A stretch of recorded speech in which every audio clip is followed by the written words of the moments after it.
Inkuru nziza ya Yezu Kristu nk'uko twayandikiwe na Matayo mweranda. Muri rya minsi Yezu yabariye abigishwa biwe ati, mbwire namwe, nk'umuntu afise intama 100, imwe muri zo igatakara, ntacareka ku musozi zimwe 99 akaja kurondera iyatakaye.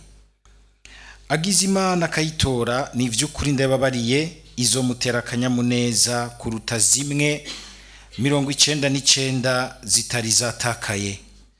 Uko niko bidashimwa na so wanyu wo mwijuru ko kamwe muri utwo twana gatakara. Dushimagize iyi nkuru nziza ya Kristo.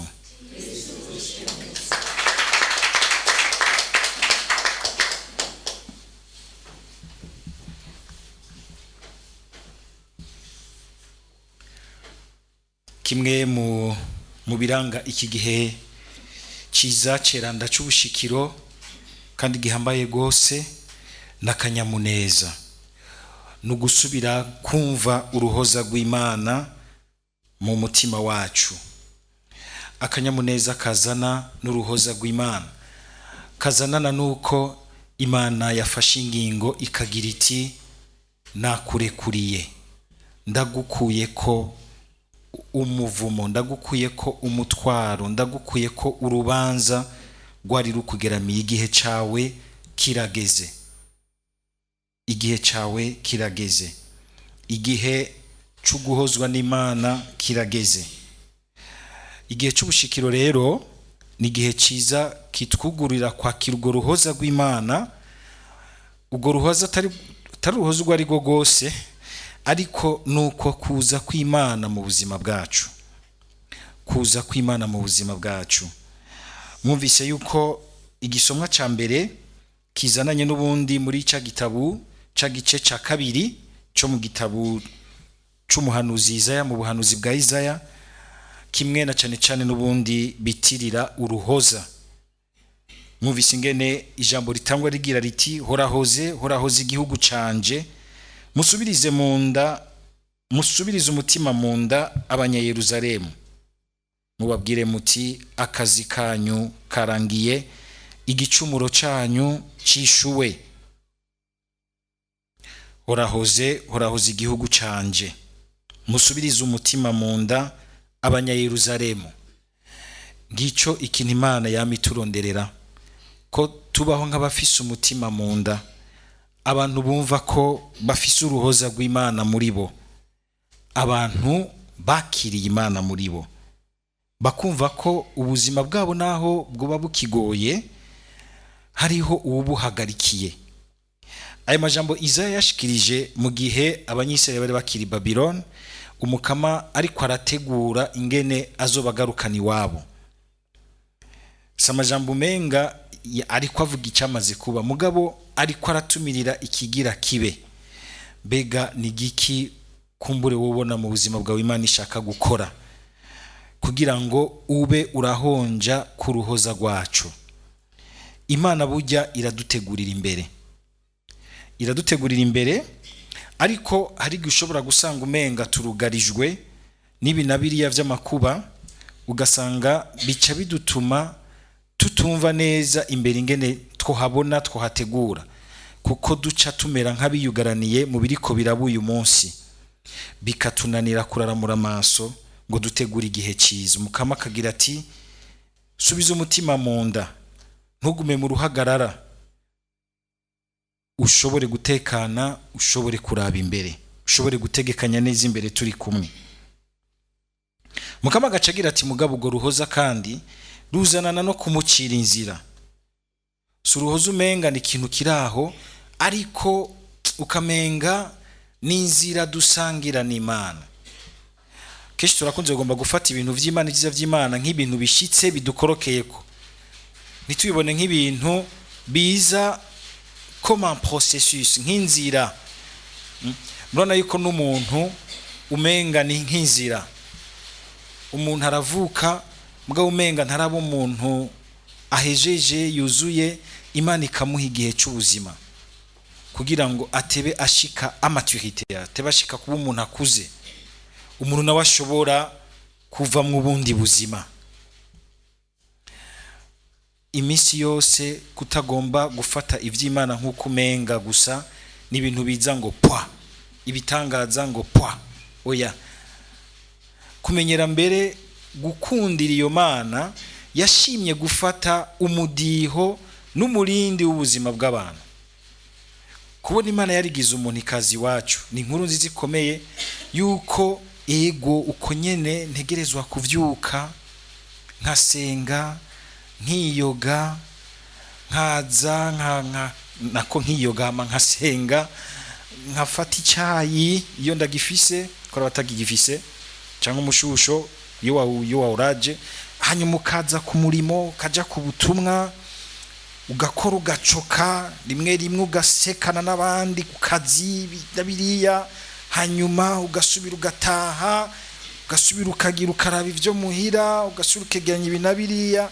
Iyo ritme gushobora kumvirizamwo Imana izana namwo hari ikintu iri kwirakuza mu buzima, hari ikintu iri kwirakora ubwo buzima busanzwe kujyanye na Yesu yabubayemwo hariya i Nazareti kumwe na Bikira Mariya na Yosefu mwisaramara, kwicara ugateka umutwe ukagira projet ukarondeza ingene utambutse ubuzima muri bito bito canke no mu bintu bihanitse, ukaziganya ukaraba ingene uzopanga uruvyaro rwawe, ingene uzorukurikirana, ingene uzogira ibinabiriya by'umusangiye n'abandi mu muryango, ingene utunganya ivy'igihugu. Ivyo vyose Imana ikagomba kubitubwira iti harimwo inzira ushobora kumpa nkabizana namwo bigaheza bikaza mu ruhoza kuri wewe.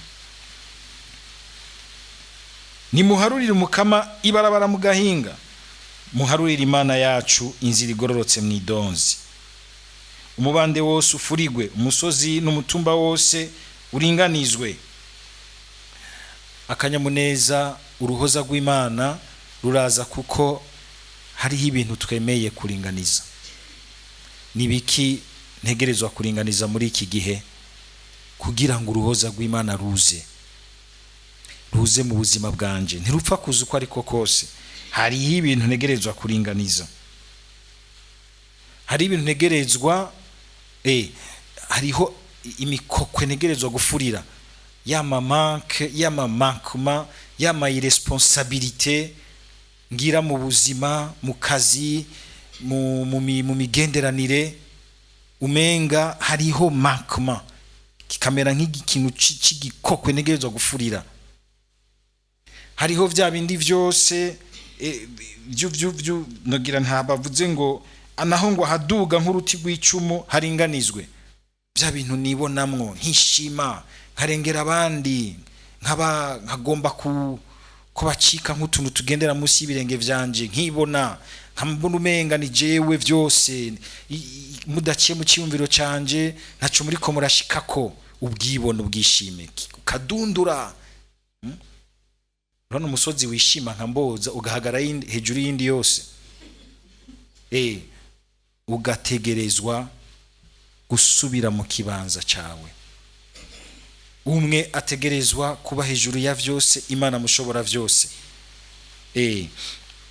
Nivyo ni imvugo ngereranyo ibiri kwiragomba gutumbera ibintu vy'ubuzima bwacu ikabivuga muri izo mvugo nshushanyo. Ariko kandi mu gihe c'ubushikiro ni n'igihe ciza co kureka Imana ikaturondera. Mwumvise ngo ingene Imana ishobora gutegura akanyamuneza ngo n'umwe yigaruye gusumba abandi 99 kumbure baraho atakabibiyagiriza. Dutahure neza iyi mvugo kugira ngo twese kugira ngo tunezereze Imana tubanze dutakare. Ndagiye gutakara pati hama nzogaruka nezereze Imana. Sivyo wowe uriko yumvira ibintu kutariko. Ahubwo kuvuga iki no kuvuga yuko Imana bene imigani Yesu yarayica kugira ngo abantu bumve agaciro ku mutima w'umuntu. Agaciro ku mutima w'umuntu. Hari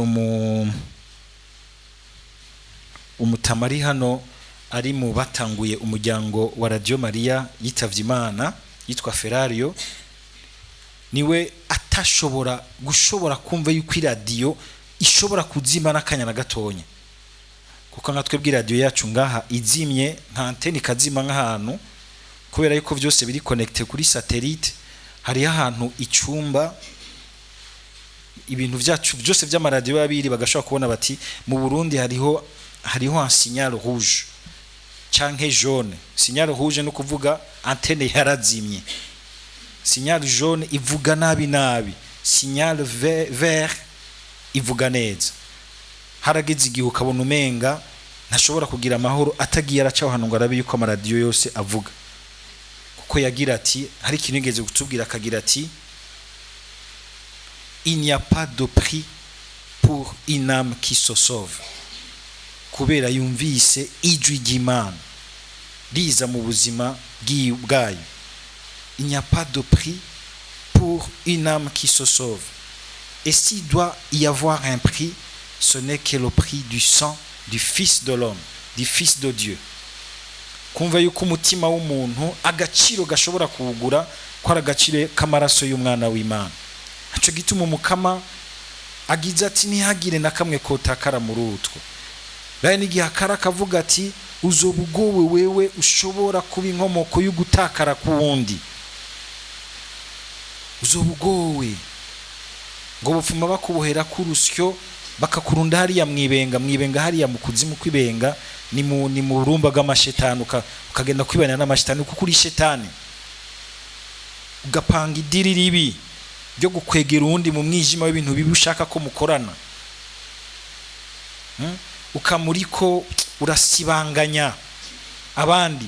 Hari abantu biri kurabumviriza mu biyago vyabo ari gake wumva umenga haravamo igiyago gihezagira, yamafisi ibintu by'imyidogo ugusiba, mugabo gacubona uti uyu muntu ava ahantu kure aruzuye ibikomere.